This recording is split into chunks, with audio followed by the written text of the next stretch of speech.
Kentucky football's 10 most important players. Again, want to reiterate, not the best players necessarily on this roster, although most of this list will feature the best player either at their position or one of the best players at their respective position.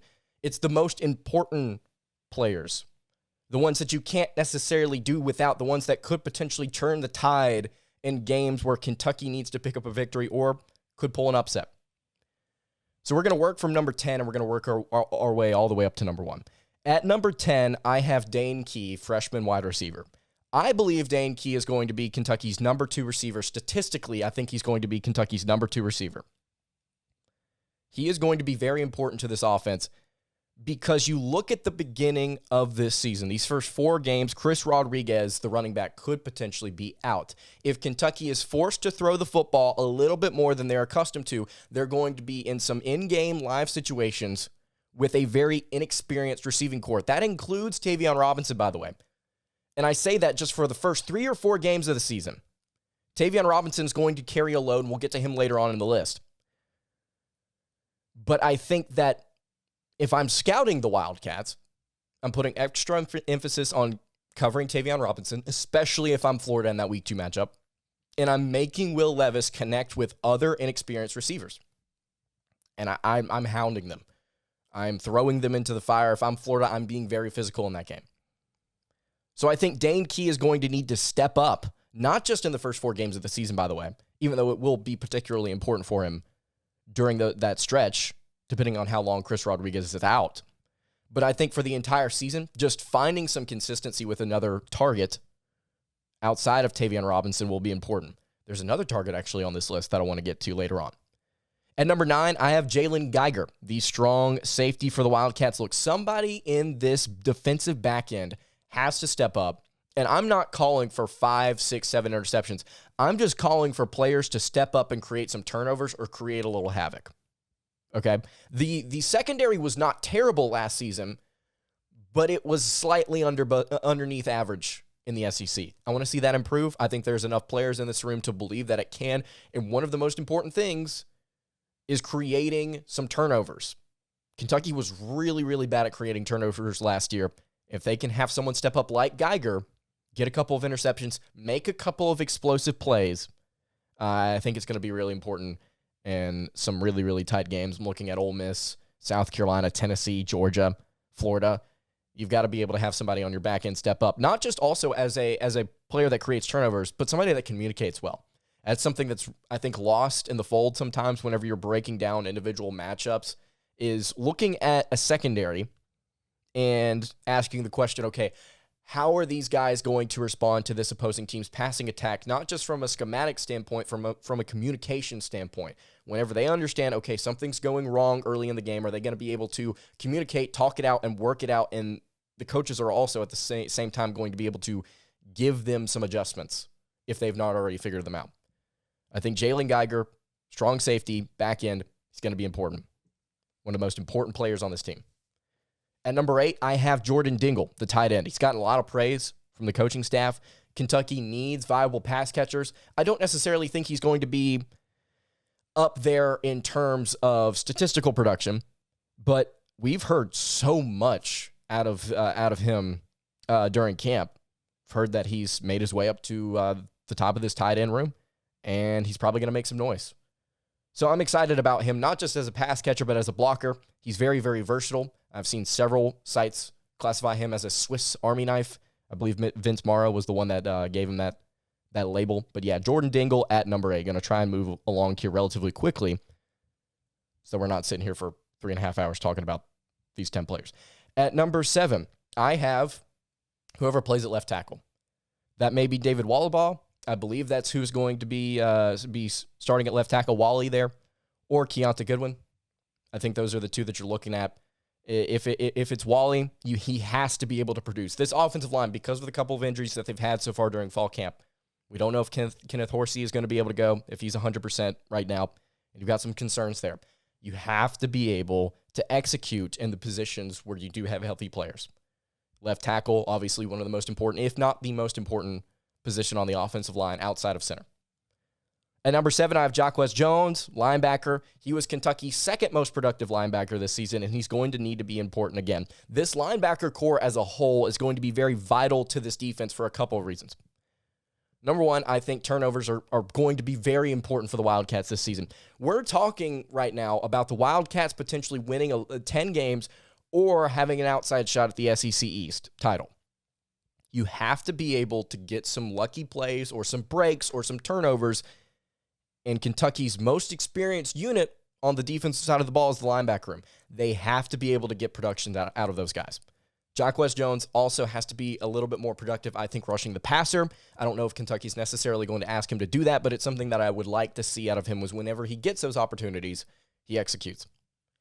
At number 5, I have Chris Rodriguez Jr. You may say, why is he not higher on this list? The only reason that he's not higher on this list and that he's number 5 is because we expect him to miss fourth of the season. We expect him to miss 3 or 4 games. We don't know if it's 3. We don't know if it's 4.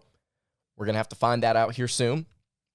But Chris Rodriguez Jr. comes in at number 5. Obviously, he's going to be very vital to this rushing attack. Based on the way that this coaching staff has talked about the running back room so far during fall camp, I'm starting to feel confident about the depth that we have, and it's not like I didn't feel confident before, don't get me wrong. These transfer additions, D. Beckwith, Ramon Jefferson, you've already got guys in there like Vassier Smoke, Judah McClain. You've got guys in that room that can perform. I think collectively, if your concern lies in Chris Rodriguez's production being missed in those first 4 games, I think they're going to get it out of those 4 guys one way or another. Kentucky's going to run the ball. They're going to be balanced. But Chris Rodriguez, obviously, most talented back on this team, he's top 5 most important player. But because he misses a fourth of the season, likely, I've got him down at number 5. Because I think other players are going to step up in his place, and that makes them more valuable and more important in those games. And obviously, he can't be important. Well, on the field, he can't be important. In his absence, who knows? We may sit here and say, yeah, the guys that Kentucky's got in the running back room can't get it done, and Chris Rodriguez actually is really important, even though he's not playing. But I think because he's not playing, I'm putting him down lower. And there's one player actually above him that I think is going to be very, very important in those first 4 games. All right, Keydron Smith, transfer from Ole Miss, defensive back, is at number 4. Smith is probably going to be Kentucky's top cover corner. You could probably give that title to Jordan Wright, even though he's going to play outside linebacker, also going to play a little bit of defensive back or pass coverage, at least consistently, I think.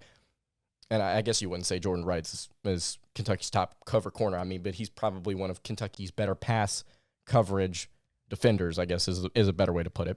Which is weird thinking he's an outside linebacker. But anyway, Keydron Smith, probably going to be Kentucky's top cover corner.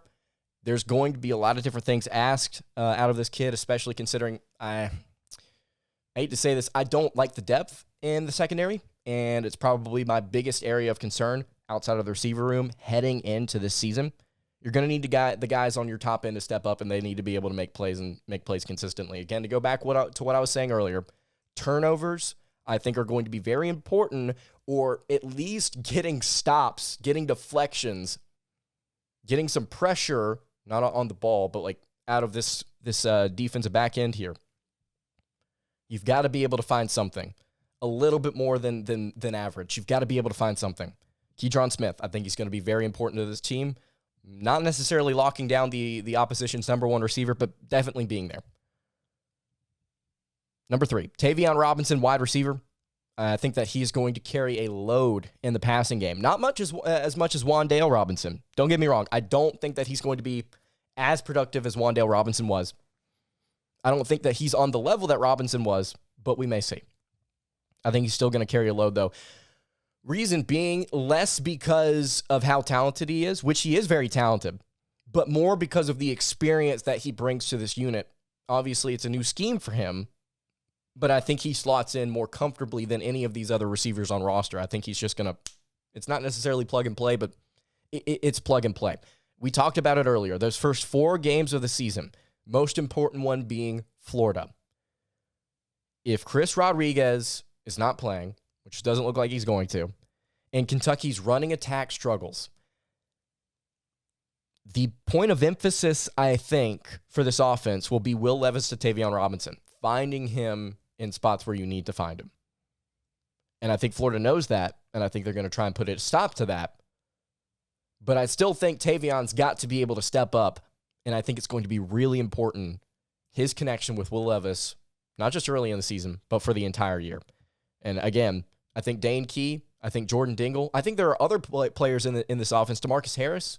I mean, there are other players in this offense that could step up, but man, Tayvion, I think for this team this year, because of the lack of experience in that wide receiver room, he's going to be one of the 3 most important players on this team.